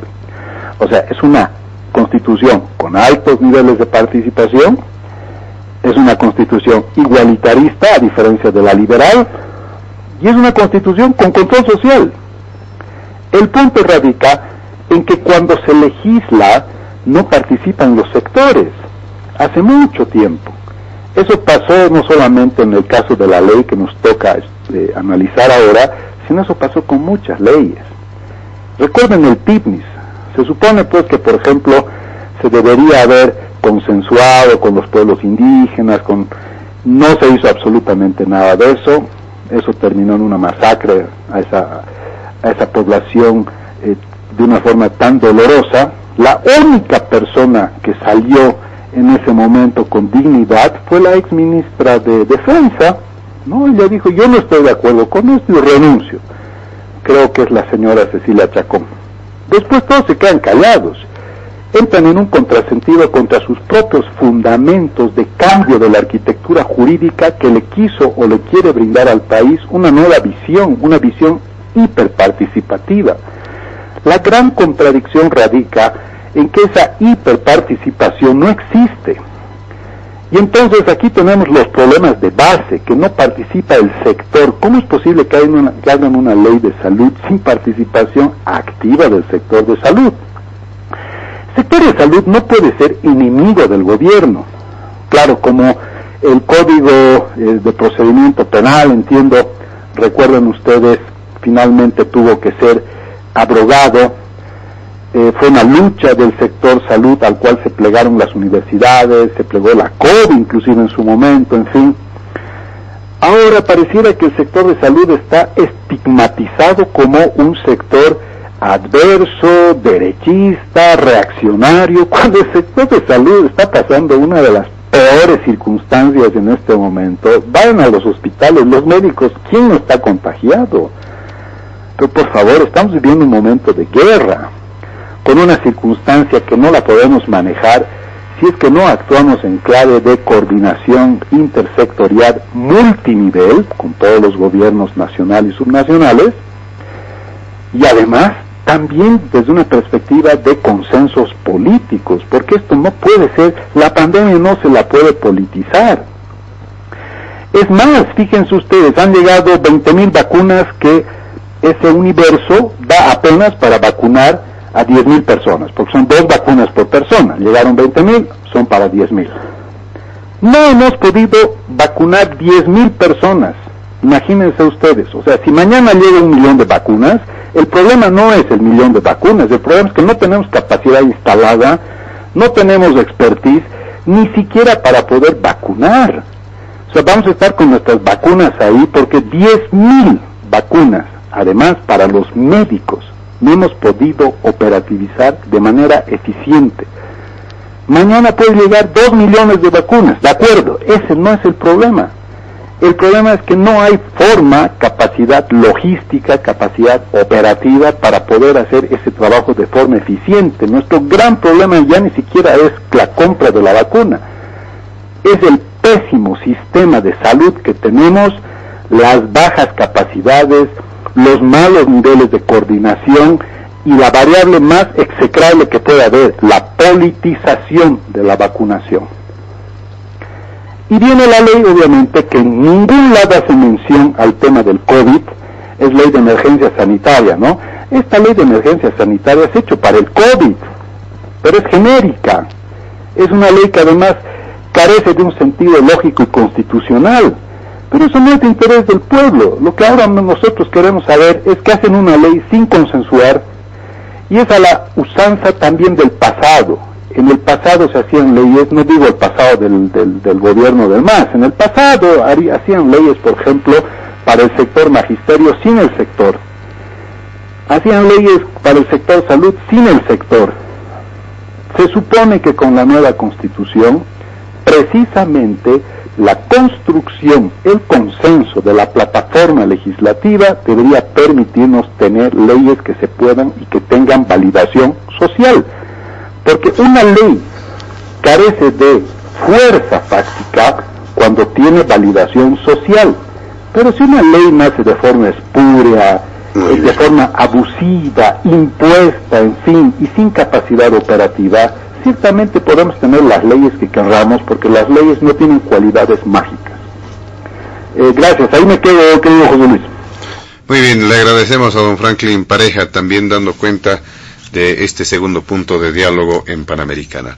Vamos rápidamente al último punto del programa, que tiene que ver con los alcances del decreto de amnistía e indulto humanitario que se produjo en función de la iniciativa del presidente. Es un decreto presidencial y que ha sido refrendado por la Asamblea Legislativa Plurinacional. Por la premura del tiempo vamos a solicitar a nuestros amables invitados del fin de semana a hacer uso de un tiempo menor, ya resumiendo algunas ideas, simplemente a 6 minutos por participación a lo sumo.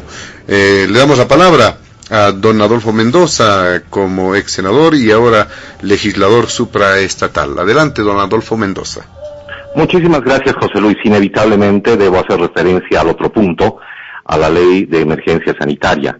La primera referencia que debemos hacer es que una cosa es el sector salud, los médicos, médicas, el personal de salud, y otra una camarilla incrustada en el Colegio Médico Nacional de otro tipo de intereses y no los intereses precisamente del sector salud de trabajadoras y trabajadores. Hay que felicitar a las médicas, a los médicos, al personal de salud por el esfuerzo que cada día hacen en la lucha contra el COVID. Hay que felicitar porque además exponen su propia vida para apoyar algo que es indispensable para todas y todos, preservar la vida y tener acceso a una atención adecuada. Cuando yo me refiero a un sector específico de los médicos, me refiero a una camarilla incrustada en el colegio médico que no defiende los intereses del personal de salud y de los médicos en todo el país. Esa es una diferencia que hay que hacerla. El segundo elemento es que sí hubo un acuerdo entre el sector salud y el gobierno que se expresó en un acta, precisamente introduciendo modificaciones en la aprobación de la ley. Y finalmente, el tercer elemento es que hay que hacer referencia a los 4 puntos específicos que menciona la Ley de Emergencia Sanitaria para entender por dónde va la polémica.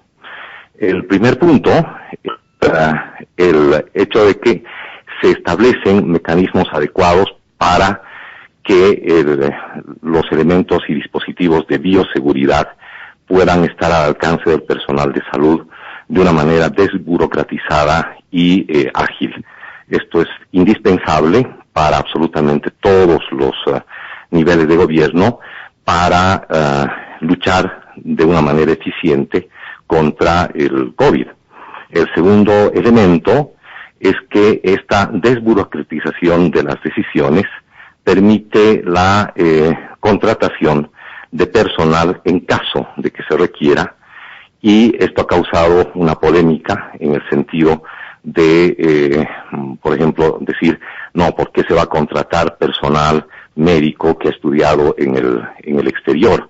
Ese es un exceso. En la ley no se habla de aquello. En la ley se establece específicamente cómo se contrataría a personal que sea indispensable para toda la cadena de lucha contra el COVID. El otro elemento de la ley es que se establece un régimen tarifario para que no exista una especulación en torno a los medicamentos necesarios para luchar contra el COVID. Y esto significa defender el bien común. Y el último punto es que en la polémica se señala que se estaría criminalizando la protesta del sector médico, y esto no es así. Lo que se menciona en la ley es que no pueden suspenderse los servicios y la atención de salud en condiciones de emergencia. Una cosa es, entonces, definir que no se pueden suspender los servicios de salud, y otra muy distinta es criminalizar la protesta. No hay absolutamente nada de esto en la ley que hacemos referencia. Esto lo digo porque la ciudadanía, a la cual invito a leer el contenido de la ley, se dará cuenta en ese contenido de que en el fondo lo que hace esta camarilla incrustada en el colegio médico es atentar contra los propios derechos de las trabajadoras y trabajadores en salud, y no solamente atentar contra los derechos de la ciudadanía en general. Es una ley, entonces, que se enmarca dentro de la Constitución del Estado y que tiene lineamientos adecuados para casos de emergencia. Paso rápidamente al último punto. Como producto del golpe de Estado, en noviembre del 2019, se generó un terrorismo de Estado. Empezaron a aprenderse y a llevar a la cárcel a ciudadanas y ciudadanos que obviamente se oponían al gobierno de facto de la señora Yanine Áñez. y en esas circunstancias se generó un exceso en las prácticas que yo les llamo prácticas dictatoriales, producto de lo cual más de 1.200 personas fueron, después de ser perseguidas, amedrentadas, detenidas sin un juicio justo. Esto no alcanza, esta ley y el decreto, no alcanza a aquellos delitos que se hayan cometido y que están tipificados en el Código Penal. Esto alcanza a aquellas personas que han sido detenidas injustamente luego del golpe de Estado de noviembre del 2019. Seguramente van a decir algunos que nunca existió el golpe de Estado, que lo que hubo fue un fraude, pero a estas alturas nunca se demostró la existencia del fraude y más bien se ha demostrado que existía una ruptura del régimen constitucional en Bolivia. Esta ley, además, se vincula con otra necesidad, la necesidad de hacer justicia respecto a los excesos, el terrorismo de Estado implementado a partir del golpe de Estado y que también derivaron en dos masacres, la de Sencata y de Sacaba. Por tanto, es una ley que protege a aquellas ciudadanas y ciudadanos que fueron injustamente encarceladas y encarcelados durante el periodo de los 11 meses del gobierno de facto. No puedo cerrar mi intervención sin llamar a la ciudadanía en 3 puntos específicos. 1, es necesario todavía ser muy cautelosas y cautelosos en nuestra defensa de la vida. Debemos dejarnos guiar todavía por las medidas de seguridad, de bioseguridad y cuidarnos. Cuidarnos nosotros es cuidar al resto, y esto todavía lo debemos hacer, y no pensar que las vacunas van a solucionar todo. Nos van a permitir enfrentar en mejores condiciones la tercera ola, pero es necesaria también una disposición ciudadana para cuidarnos todas y todos. Muchísimas gracias por la invitación, José Luis. Un saludo a los panelistas y un gran abrazo a las bolivianas y bolivianos que siguen dialogando en Panamericana. Muy bien, le agradecemos a don Adolfo Mendoza como ex senador del MAS, ahora legislador supraestatal, por esta participación en Diálogo en Panamericana. Para cerrar ya también su participación con el último punto del programa, le damos paso a don Luis Eduardo Siles para que pueda hacer referencia a este punto, ¿no? El decreto de amnistía e indulto humanitario. Adelante, don Luis Eduardo Siles.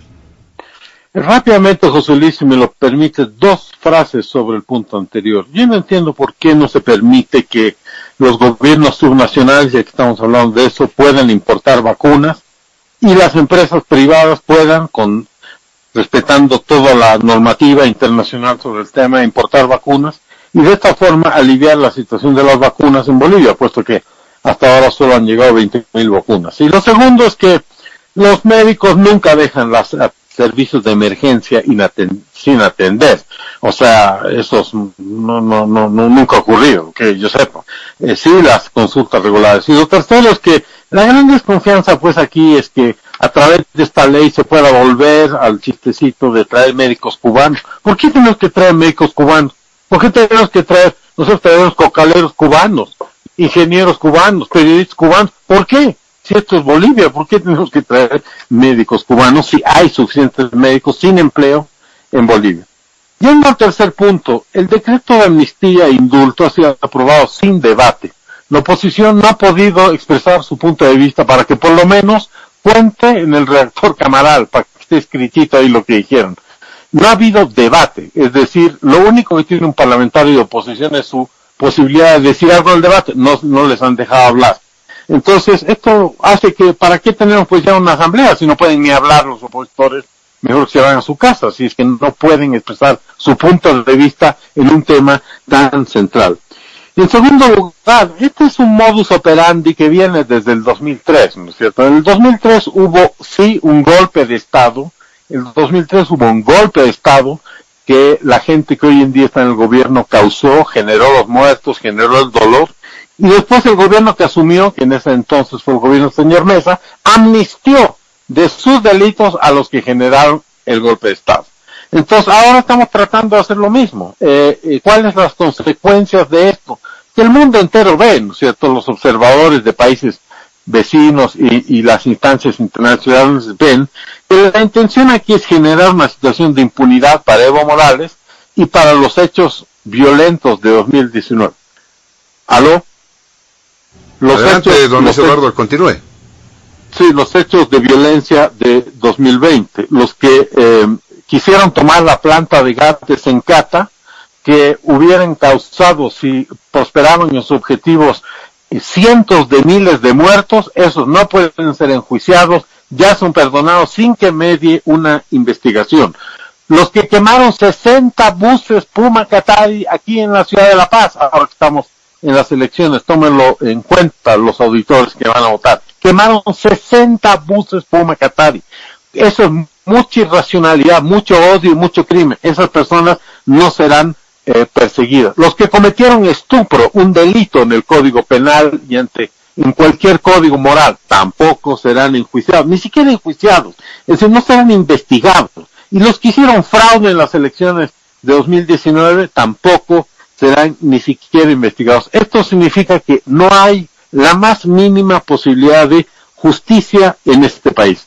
Y vemos lo que está ocurriendo con la justicia, y eso creo que también es pertinente mencionarlo. En Bolivia, el que va a la cárcel es el que denuncia, y el que comete delitos es amnistiado. Ese es el mundo al revés de la justicia boliviana bajo el masismo. El ministro de Justicia propone que las víctimas de la violencia intrafamiliar o doméstica, sobre todo las mujeres, concilien con sus victimadores.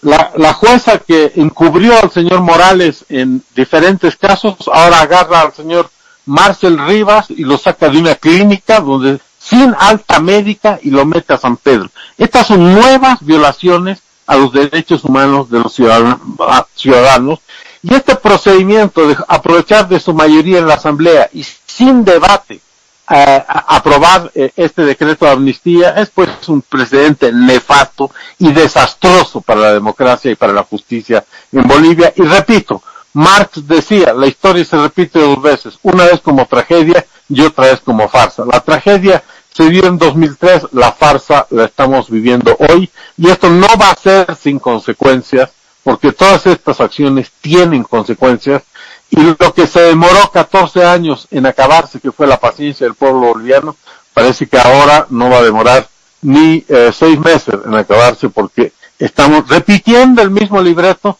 de abusos, atropellos y arbitrariedades a nivel de la justicia, a nivel de la Asamblea, a nivel de los derechos humanos, a nivel del chantaje con las vacunas. Esto es muy triste y nos hace pensar de que no hemos aprendido nada de todo lo que ha ocurrido en estos últimos años y de los problemas de nuestro país. Muchas gracias por la invitación y un saludo cordial a los distinguidos panelistas de este debate, estimado José Luis. Muy bien, le agradecemos a don Luis Eduardo Siles. Para la despedida, ahora le damos paso también a don Franklin Pareja, de manera breve, por favor, para cerrar el último punto del programa. Gracias, José Luis. Bueno, yo creo que hay una narrativa antagónica con respecto de los sucesos del año pasado. En realidad del anteaño pasado, estamos hablando del 2019. Se sigue porfiando en sostener de que ha habido un golpe de Estado, y por otro lado, pues simplemente que ha habido un fraude. No va a haber un punto intermedio, no va a haber una conciliación con respecto a sus criterios, porque hay una visión política, hay una narrativa política, y porque además la historia lo escriben los vencedores. Y es así, quien gana dice lo que ha sucedido. El MAS ganó, y el MAS sostiene de que ha habido un golpe de Estado, y aquí hay cosas que no se han hecho. Es verdad que aparentemente hubo un fraude. ¿Y por qué digo aparentemente? Porque el fraude es un delito, y los delitos se investigan, y cuando se investigan se sancionan, y para eso tiene que haber una sentencia, y alguien tiene que llevar adelante el seguimiento y constituirse en parte civil, eventualmente, contra los que han cometido el delito. El Tribunal Supremo Electoral no ha hecho los deberes. En su momento debería haber sido la instancia que liderice y esclarezca para ver si hubo o no hubo fraude. Como no existe una sentencia al respecto, eso ha quedado inconcluso. Así que técnicamente no es una cuestión que hay que ponerse a discutir, me parece, no me parece, yo quisiera que sea así. No. Técnicamente nunca se ha llegado hasta el final. Alguien tenía que hacer los deberes para esclarecer definitivamente, con contundencia, el proceso del fraude. La auditoría que hizo la OEA es un indicio, nada más, no es determinante porque no tiene carácter vinculante. La OEA no puede decir, tampoco dijo, ha habido fraude, ha dicho, ha habido irregularidades, y en consecuencia las cosas se quedaron así.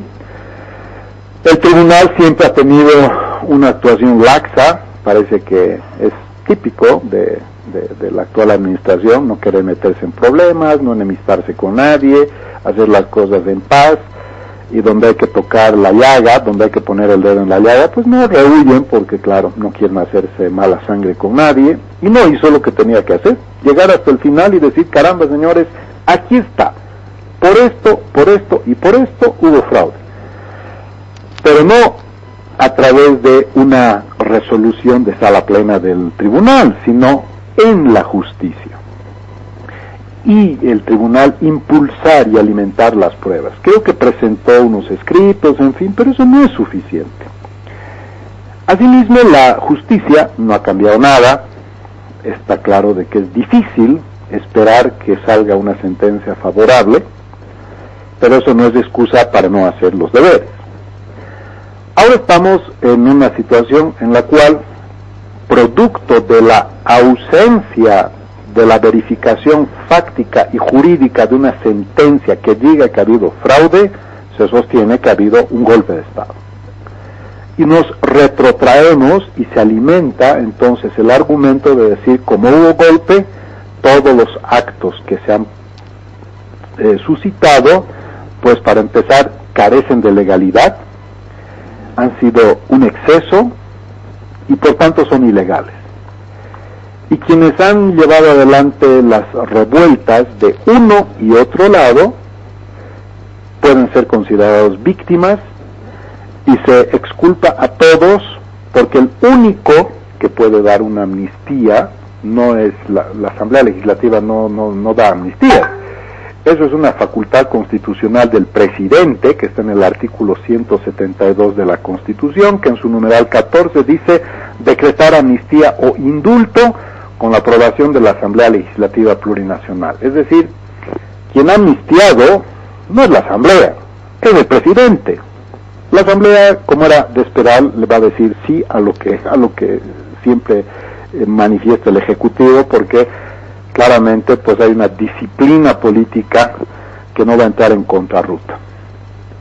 Es una pena, es un antecedente funesto, porque yo creo que nadie se hubiera atrevido hoy por hoy, ni la justicia, ni los actuales administradores de justicia, a emitir una sentencia en contra de las personas investigadas, particularmente de la fuerza oficialista. No creo que lo hubieran hecho, pero hubiera sido un poco más disimulado que llegue a esa instancia y no sacar una ley un decreto presidencial, en este caso, avalado por la Asamblea, que diga borrón, cuenta nueva, aquí no pasó nada, hubo golpe, todos quedan exculpados. Entonces, ¿para qué se está haciendo una investigación? Pues de los hechos de Zancata, de Sacaba, es decir, eran angelitos los que quisieron volar una planta de gas, eventualmente las Fuerzas Armadas estaban ahí cumpliendo estrictamente su función, dispararon, no dispararon, ¿por qué se suscitaron muertes de bolivianos? Eso también hay que investigar hasta llegar al final. Es un mal antecedente, pero simplemente es una decisión absolutamente política. que no tiene un asidero y una fundamentación jurídica consistente, que se basa en una narrativa que hubo un golpe cuando todos sabemos que hubo un fraude, y que nunca nos vamos a poner de acuerdo, porque quienes sostienen, quienes han ganado, dicen que hubo golpe y obviamente están haciendo y están imponiendo pues esa narrativa. Quiero agradecerte, José Luis, por permitirnos estar presente en este debate. Un saludo muy cordial al señor Adolfo Mendoza, al señor Luis Eduardo Siles, y por supuesto a quienes han tenido la paciencia y estoicamente nos han escuchado estas 2 horas, pues les mando un saludo muy cariñoso. Gracias, querido José Luis. Muy bien, le agradecemos también a don Franklin Pareja. De esta manera, amigos de todo el país, llegamos a la finalización de Diálogo en Panamericana. Agradecemos a nuestros invitados especiales del fin de semana, a don Adolfo Mendoza como legislador supraestatal, a don Luis Eduardo Siles como jefe del MNR y a don Franklin Pareja como politólogo. A nombre de la dirección de Panamericana y de quien les habla José Luis Flores, el compromiso de que el programa retorna el siguiente fin de semana. Permiso. Diálogo en Panamericana.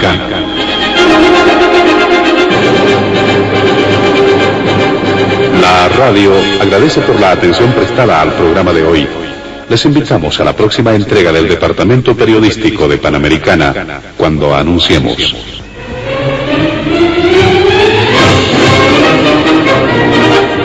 Diálogo en Panamericana.